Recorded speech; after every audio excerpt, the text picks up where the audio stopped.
Assalamualaikum dan salam sejahtera. Tuan-tuan dan puan, izinkan saya untuk berkongsi pandangan peribadi, my personal opinion, understanding. Tidak perlu diyakini, dipercayai, diterima, tetapi dia sekadar untuk kita dengari sahaja. Sekiranya bermanfaat, baik, bolehlah kita apply. Sekiranya tidak, kita lupakan saja. Baik. Isunya berkaitan dengan bagaimana cara kaedah terbaik untuk kita menangani ancaman pandemik COVID-19. Ya. Kita maklum bahawa COVID ini adalah satu virus yang sangat serius, telah merenggut nyawa pelbagai masyarakat dalam Malaysia dan dunia. Artis, doktor sendiri, frontliners, rakyat dan pelbagai pihak. Baik, isunya saya melihat cara terbaik untuk kita menangani isu COVID-19 adalah ramai yang lupa bahawa lockdown itu adalah antara perkara yang sangat mustahak. Saudara, lockdown ini memang satu perkara yang sebenarnya memenatkan, menyukarkan, menyulitkan, memberi tekanan, kemurungan, masalah kewangan, ketidaksenangan, ketidakceriaan dan sebagainya. Tapi lockdown ini sebenarnya banyak manfaat, tapi tidak boleh lama. Kita perlu disiplin bersama. Katakan kerajaan ataupun mana-mana agensi MKN mengerah lockdown, total lockdown 2 minggu. Manfaatnya adalah semua rakyat Malaysia perlu ada di rumah itu, dalam rumah. Ataupun mereka kalau kita buat di peringkat daerah mungkin, ataupun peringkat negeri saja, maka statusnya adalah di lokaliti itu saja, kawasan masyarakat di situ tidak boleh keluar. Mana apa kebaikan dia? Semua orang duduk rumah, maka kita akan dapat kesan di kalangan masyarakat ini, ahli keluarga, siapakah yang berhadapan dengan naudzubillah min zalik, penyakit COVID-19. Kalau semua keluarga lakukan lockdown kendiri, keluarga masing-masing, ingat ya, kita nak buat duration berapa lama? Sebab COVID ni dia berjangkit antara 3 hari hingga seminggu. Ataupun kita berilah masa sehingga 2 minggu, maka kita dapat trace. Untuk apa kita nak trace? Kita perlukan disiplin semua orang yang keluar lockdown, total lockdown. Sebab kita nak trace siapakah yang dijangkiti virus COVID-19. Ikuti sebentar lagi selepas ini. Baik saudara, apabila kita berada di dalam rumah dalam keadaan lockdown 2 minggu berturut-turut, kita dapat kesan siapakah yang dijangkiti dengan virus COVID-19. Apa akan berlaku? Kita akan asingkan ahli keluarga kita ataupun diri kita ke pusat kuarantin setempat, di mana yang dijangkiti sahaja kita bawa keluar, asingkan.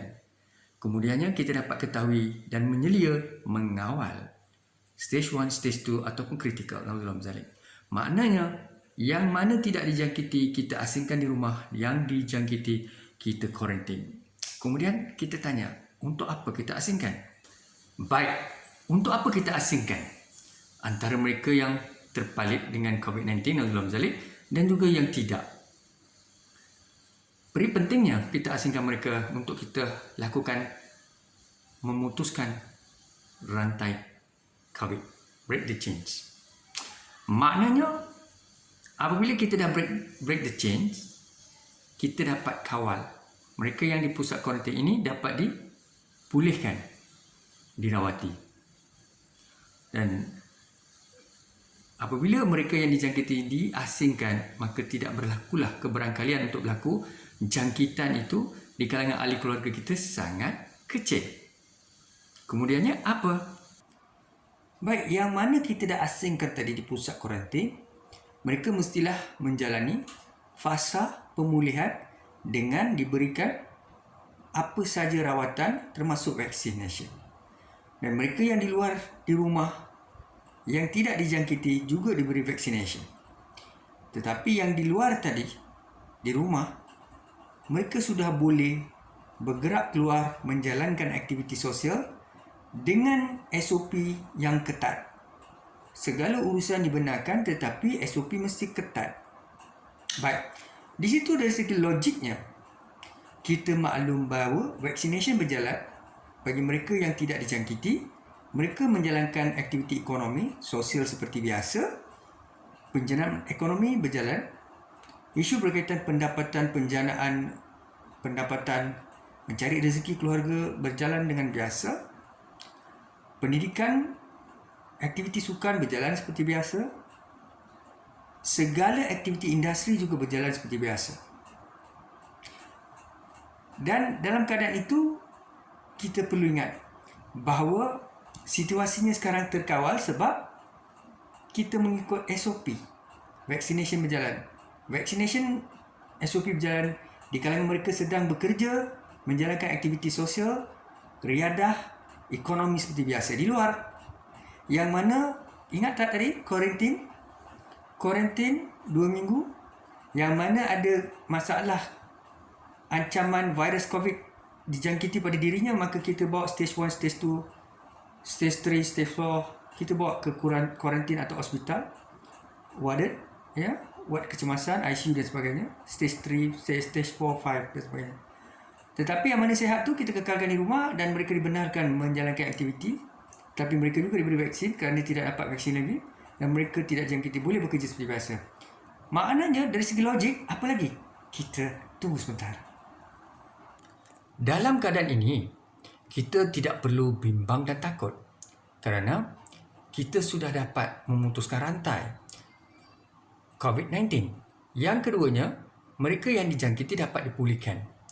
Namun demikian, sekiranya di luar sana, mereka-mereka yang bekerja, mereka-mereka yang menjalankan aktiviti sosial, ada di kalangan mereka yang dijangkiti, perlulah dikuarantin segera, serta-merta. Dan kita perlu pastikan sekiranya wujud keperluan untuk kuarantin, daerah itu mungkin 3 hari ataupun dalam masa yang pendek 2 hari, hanya semata-mata untuk kita pastikan supaya COVID ini tidak merebak. Ini yang berlaku di negara China dan New Zealand. Hanya 1 kes mereka kuarantin serta-merta, tetapi jangan lama sangat bagi kes-kes terpencil tetapi di kalangan masyarakat yang aktif bersosial. Kita bimbang kalau kita biarkan keadaan virus ini akan terus menjangkiti dan terus merebak dalam sistem. Terfikirkah kita berkaitan dengan Ayurveda? Mungkin saudara bertanya pada saya, apakah yang dimaksudkan dengan Ayurveda? Ayurveda adalah amalan tradisional di mana herba ataupun apa saja, mungkin juga tumbuh-tumbuhan dan apa saja amalan rempah ratus, bunga cengkeh, lada hitam, ulam, rempah, halia, bawang putih, bawang merah, macam-macam lagi. Baik itu disebut Ayurveda. Ayurveda ini amalan turun-temurun masyarakat tradisi. Di samping kita fokus kepada vaccination. Saudara, vaccination adalah satu perubatan moden, vaksin yang dicipta oleh pakar perubatan. Maka itu benar perlu kita dapatkan segera 2 dos. Kalau perlu kita tambah, itu arahan daripada KKM. Sekiranya ada, perlu atau tidak. Baik saudara, sekarang ini kita juga perlu melihat salah satu cara saya sebut tadi, Ayurveda. Ingat terminologi ini, Ayurveda. Sebentar lagi kita akan berbincang lagi. Baik, ramai yang lupa tentang permakanan, khususnya buah-buahan, vitamin C. Makanlah tembikai, bagus. Makan juga buah metik, papaya. Makan juga apa-apa makanan, buah-buahan ataupun vitamin C. Pergi ke farmasi, dapatkan vitamin C. Bermanfaat untuk meningkatkan sistem imun kita. Apabila sistem imun kita kuat, kita selamat, insya-Allah. Ramai yang lupa nak makan sayur-sayuran serat. Sayur-sayuran sangat mustahak. Saudara, bagi mereka yang tidak mahu memakan sayur-sayuran ini, sebenarnya mereka rugi. Sayur ini mempunyai khasiatnya tersendiri. Maka pastikan kita mengambil peluang untuk memastikan kesihatan kita dengan adanya makanan-makanan seperti makanan-makanan yang berkhasiat maka kita akan dapat sistem imun yang mantap. Bukan saja kita bergantung pada vaccination, ia bergantung kepada diri kita. Tahukah saudara apa dia sebentar lagi? Saudara, menurut para doktor perubatan, melalui kajian saya dan perbincangan saya, maknanya untuk mencegah apa sahaja penyakit atau virus, maka kita hendaklah memastikan dengan dua cara. Yang pertama, memang sistem imun semula jadi yang ada pada diri kita. Maknanya kita mampu melawan penyakit. Di kalangan mereka yang sistem imunnya kuat secara natural mereka dapat mengenal virus berkaitan, antibodinya menyesuaikan diri, akhirnya terbentuklah antibodi yang kuat dan selesai tanpa vaksin, tapi sangat sukar, sangat kecil. Dan salah satu cara untuk paling selamat adalah vaccination. Dengan adanya 2 dos vaksin ini, harapannya adalah sedikit sebanyak membantu kita mencegah ancaman COVID-19. Baik, kita fikirkan lagi apakah yang terbaik untuk kita dalam pencegahan COVID-19. Jangan lupa fikiran kita, mindset kita, worldview kita, paradigm kita, kerangka rujukan kita. Always think positive, visualization. Saya akan sihat, saya dah makan serat, saya dah makan buah, saya dah ambil vaksin, saya dah exercise, saya kuat, saya dah minum air kelapa muda, saya dah makan makanan yang berkhasiat. Maka perkara ini akan meningkatkan sistem imun kita. Jangan takut, jangan terlalu banyak menonton video, audio, YouTube, Twitter, Facebook, Instagram yang menunjukkan kematian, menunjukkan kegusaran, terlalu ramai orang di hospital.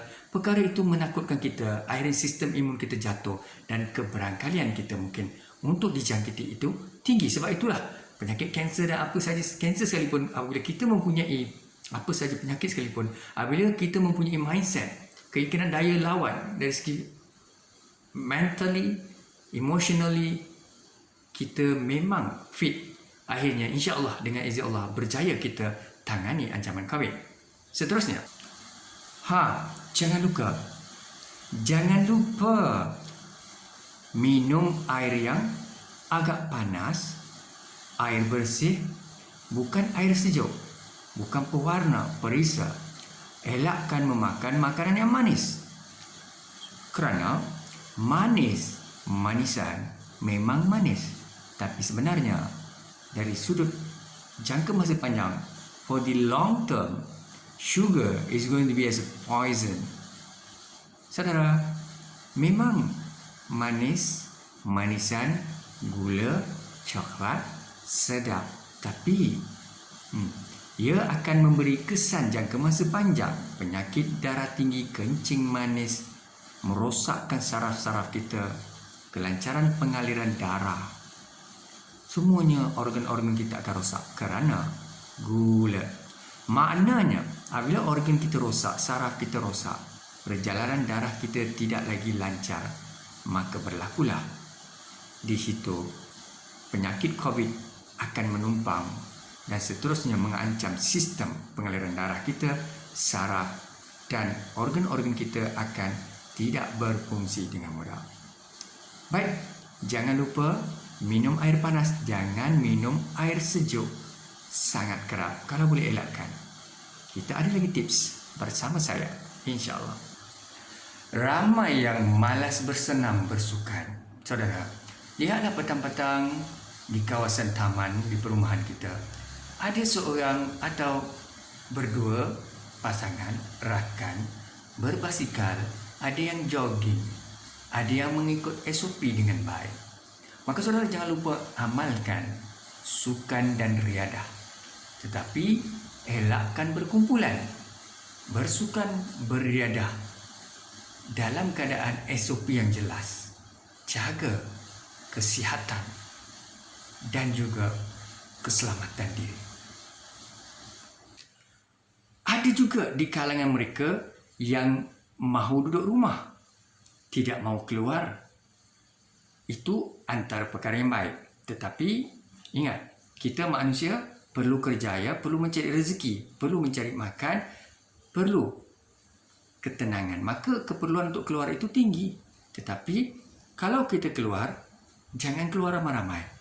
Keluar seorang dua, mengikut SOP yang tinggi, dan pastikan setiap kali anda berada di luar, anda menjaga keselamatan diri dan memakai segala SOP, iaitu mask, cuci tangan selalu, jarakkan antara kita dengan orang awam di pasar, di gerai 1 meter.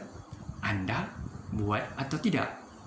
Orang batuk bersin, penjual, pekedai, pekerja batuk bersin, kalau boleh anda jauhkan diri, jangan masuk, kerana mereka demam, mereka sakit, mereka tidak mengikuti SOP. Orang awam yang tidak tahu apa-apa menghampiri mereka, nauzubillah min zalik, kemungkinan kita tidak tahu, bukan al-fitnatul asyarru min had, tapi kita tidak tahu apakah sebenarnya tanda ataupun petanda itu bersin dan batuk sebenarnya adakah virus atau tidak. Sebab itu, kalau demam, sakit, duduk rumah, jangan berada di kawasan sesak. Baik, ramai yang tanya bagaimana China, mungkin Singapura, negara-negara lain, mereka boleh bergerak bebas sekarang ini. Mereka boleh mengharungi atau menikmati segala keindahan dunia dan aktif dari aspek ekonomi, politik, pekerjaan, education, kesihatan, sukan. Ini lihat dia, antara rahsianya. Apa kata anda dan saya cuba? Jangan lupa, kita mesti jaga kita. With that, syukran, nandri, vanakkam, sia-sia. Assalamualaikum warahmatullahi wabarakatuh.